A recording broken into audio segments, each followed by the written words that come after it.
Combien ça coûte de vivre au Panama? Quel budget prévoir si vous envisagez de vous expatrier ou d'y résider sur le long terme? Dans cette vidéo, je vais absolument tout vous montrer. Logement, nourriture, restaurant, transport, loisirs, avec des exemples concrets tirés de mes 12 ans de vie ici au Panama, pour que vous sachiez ce que ça coûte vraiment d'y vivre. C'est parti.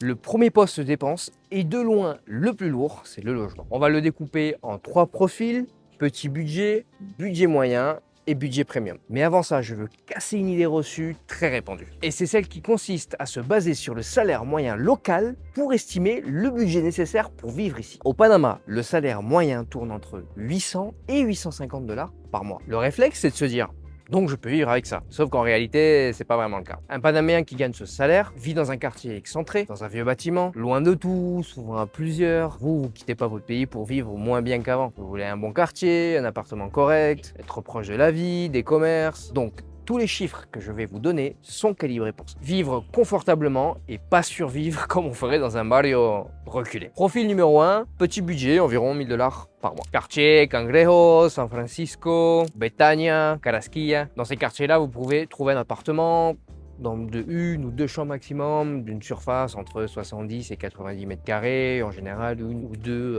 salles de bain également, place de parking souvent, c'est très souvent inclus. Des balcons en fonction de l'immeuble, mais on va dire que vous n'aurez pas la meilleure vue non plus avec ce genre de budget et de quartier. Ce qu'il faut savoir, c'est que dans tous les cas, vous avez toujours des ascenseurs, la sécurité H24. Ça, c'est vraiment le minimum requis dans des condominiums au Panama. Pour les budgets un petit peu plus hauts, donc les budgets moyens de jusqu'à 1500 $ par mois, comme dans des quartiers comme Bellavista, Oardio et Casco Antiguo, vous pouvez aussi trouver dans ces tarifs-là. Pour vous donner un exemple, là, vous allez trouver des appartements un petit peu similaires en termes de taille, même s'ils ont tendance beaucoup à se réduire. Cependant, vous aurez évidemment un meilleur emplacement. Souvent, vous pouvez avoir aussi une vue mer. Vous avez beaucoup d'aménagements extérieurs qui sont inclus. Vous avez même certains immeubles qui ont des pistes de sport, des pistes d'athlétisme d'ailleurs pour certains. Ça assez anecdotique. Vous avez également des piscines, des gymnases, places de parking évidemment. Alors attention peut-être à Casco justement, vous avez des immeubles qui sont beaucoup plus historiques, donc vous n'avez pas forcément tout ça qui sont intégrés. Ce qu'il faut faire aussi attention un peu, c'est est-ce que vous êtes enclavé dans le quartier, est-ce que vous pouvez sortir facilement, est-ce que vous avez accès au commerce. Enfin même si vous regardez sur le même budget, il faut quand même regarder tous ces paramètres de vie qui vous intéressent avant de louer. Mais en termes, on va dire qu'en termes de surface, vous avez quand même des surfaces un peu plus réduites, surtout sur les nouvelles promotions qui se font de plus en plus. Maintenant on arrive carrément à avoir du 48, 50, 54 mètres carrés.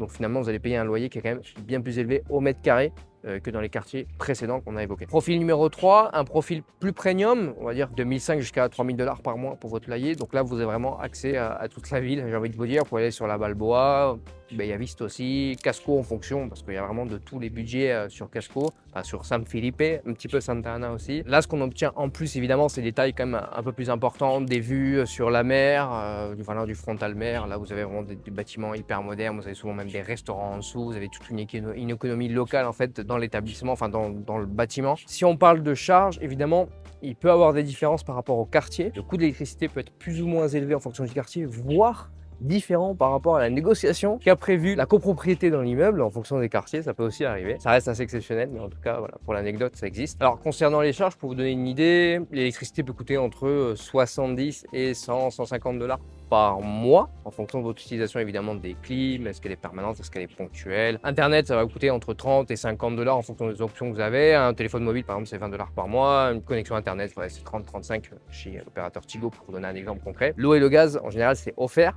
Enfin, l'eau se paye avec la CO, donc avec le nettoyage, en fait. C'est la même facture. Mais c'est vraiment très faible. Souvent, c'est aussi compris dans les charges de copropriété. N'oubliez pas que, par contre, quand vous louez, il y a aussi des charges. Alors, normalement, c'est le propriétaire qui prend en charge ce coût-là, mais vous avez des charges d'ailleurs qui sont souvent calculées au mètre carré au Panama entre 2,50 et 215, 3 $ le mètre carré. En fait, pour le maintien de la copropriété, hein, charge de copro, vous allez payer votre gardien, enfin votre gardien, vous en avez sûrement 7 ou 8 parce que c'est du H24, plus l'entretien des piscines et compagnie. Donc ça, faites attention, en général, c'est le propriétaire qui paye. Donc si on vous l'annonce, essayez de le préciser avant de louer, enfin de faire vérifier cette info-là. Mais en tout cas, c'est une charge à prendre en compte. Deuxième gros poste de dépense, l'alimentation. Et ici, une chose à comprendre tout de suite parce que ça change toute la facture. Au Panama, ce qui est produit localement est bon marché. Mais tout ce qui est importé coûte plus cher. Et parfois plus cher que chez vous ou pas, ça dépend des catégories de produits d'ailleurs. Les fruits, le poulet, le riz, porotos, tout ça, en fait, que vous allez trouver localement, c'est évidemment moins cher parce que c'est produit au Panama. Alors, c'est un petit peu plus cher à la capitale qu'à l'intérieur du pays. Évidemment, il y a le coût de transport en fait entre intérieur et capitale. Mais même sur les supermarchés de proximité, vous allez les trouver quand même à des prix vachement raisonnables. Notamment, rien que dans la capitale, vraiment sur la Balboa ou à Casco, vous avez un marché aux fruits, vous avez un marché aux poissons, donc vous allez quand même trouver une accessibilité en fait de produits frais locaux voilà, assez facilement, même en étant, on va dire, dans le Dubaï des Amériques. Alors par contre, le piège, c'est de vouloir manger, on va dire, européen, et là, votre budget peut exploser. Si vous adaptez un peu vos habitudes au local, vous pouvez manger très bien pour pas grand chose, pour des budgets qui sont très raisonnables. Troisième poste, les déplacements. Bonne nouvelle, ici, c'est l'un des postes où le Panama est vraiment avantageux par rapport à l'Europe. Uber, taxi, le prix d'une course moyenne se situe entre 2 et 4 dollars. En revanche, pour aller à l'aéroport, comptez un tarif fixe de 20 dollars. Les transports en commun, alors ça existe, c'est très bon marché, c'est vrai que c'est assez réservé aux locaux entre guillemets, par contre c'est très propre, très sécurisé. Ticket de métro, ça vous coûte 35 centimes l'aller, donc franchement c'est très raisonnable. Vous pouvez vraiment traverser la ville. Il y a plusieurs lignes de métro qui sont en train de se créer. Vous êtes là, on arrive à la 3e. D'ailleurs, on va bientôt pouvoir traverser le pont avec une ligne sous-marine. Donc, il y a vraiment des choses qui sont extraordinaires. Il y a un train qui va aller jusqu'à David. Donc voilà, en termes de métro, de train, le pays est en train de se développer un maximum. Vous n'êtes pas obligé de le prendre. Enfin, il y a des étrangers, mais on va dire que c'est pas la majorité qui prennent le métro. Cependant, si vous voulez le faire, franchement, il n'y a aucun souci, il n'y a aucun risque. Ça n'a jamais vu un métro aussi propre et aussi sécurisé. Concernant les bus, ça c'est vraiment réservé aux locaux. Voilà, je pense qu'il faut l'éviter. C'est pas du tout ponctuel. Il y a très peu de lignes. C'est très compliqué. Donc ça, c'est pas un moyen de transport à prendre en compte. Après, vous avez la location de voiture. Alors assez onéreuse. D'ailleurs, faire attention un peu ce qu'on voit les prix en ligne, parce qu'après vous devez rajouter une taxe, une assurance locale obligatoire qui quasiment vous double le prix une fois que vous arrivez sur place à l'agence. Donc comptez vraiment les moins chers, vous avez 30 dollars la journée, mais c'est vraiment le truc pourri.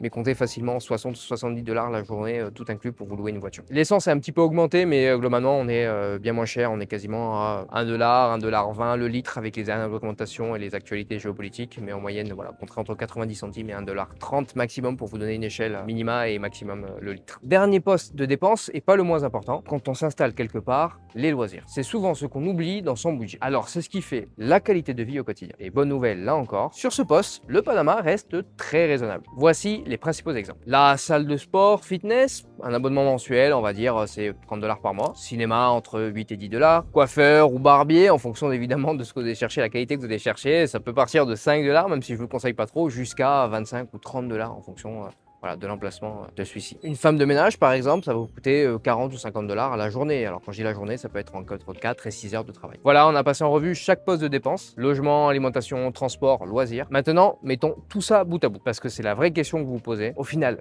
combien faut-il prévoir par mois pour vivre au Panama? Je vais vous donner 3 budgets, du plus serré au plus confortable. Chacun version seule et en couple. Pour le budget minimum, quartier abordable, resto de temps en temps, on cuisine à la maison, on se prive pas, mais on fait attention. 2000 dollars pour une personne seule. Et on va dire 3000 dollars pour 2 personnes, donc en couple. Le budget confort, bon quartier, appartement agréable, sortie régulière, livraison à domicile, salle de sport, une vie tranquille sans se poser de questions. Entre 3000 dollars par mois seul et 5000 dollars pour un couple. Et on va dire un budget premium dans une tour haut de gamme avec vue, restaurant régulier, zéro contrainte, tous les services du quotidien, entre 5000 dollars mensuels par mois seul et on va dire 8000 à deux. Mais rappelez-vous, ces chiffres, un des paramètres, c'est d'avoir une location longue durée. Si vous arrivez et vous enchaînez les Airbnb, votre budget risque d'être beaucoup plus élevé ces premiers mois. Mais une fois installé, vous voyez que vivre confortablement au Panama coûte bien moins cher que la plupart des grandes villes européennes, pour une qualité de vie souvent supérieure. Maintenant, savoir combien ça coûte, c'est une chose. Mais pour vivre ici légalement et sur le long terme, il y a une étape incontournable. Obtenir votre résidence au Panama, et c'est justement là qu'on intervient. Chez Conciergerie Panama, on accompagne nos clients de A à Z pour obtenir leur résidence. On s'occupe de tout avec vous pour que ça soit fait correctement dès le départ et que vous évitez les erreurs coûteuses. Vous pouvez réserver un appel gratuit et sans engagement directement via le lien en description. On regardera ensemble votre situation et la meilleure façon d'obtenir votre résidence. Si cette vidéo vous a été utile, mettez un like, ça aide vraiment la chaîne. Et abonnez-vous pour ne pas rater les prochaines vidéos sur l'expatriation et l'optimisation fiscale au Panama. C'était Paul-Antoine, à très vite.